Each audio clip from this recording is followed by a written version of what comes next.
Let's talk about the massive machines that power our world. What happens when they suddenly break down? Well, a single failure costs way more than you'd think. The numbers are actually pretty shocking. In the auto industry, just 1 minute of downtime costs about $22,000 per minute. And it all adds up. We're talking over $50 billion a year in losses for manufacturers.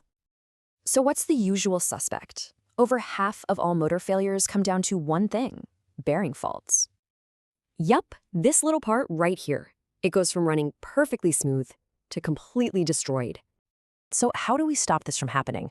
It's called condition monitoring. Think of it like a health checkup for machines.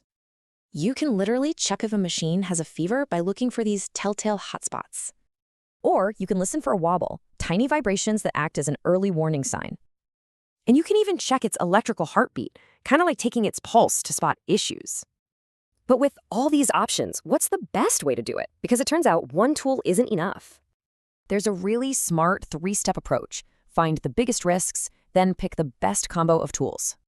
And for the most critical machines, the winning combination is vibration plus current monitoring. Every time. And here's why. Combining them makes you a whopping 92% more effective at catching failures. This is all happening right now. Modern sensors are beaming data to the cloud for instant analysis. This is how we get ahead of disaster. So it makes you wonder, what else could we predict?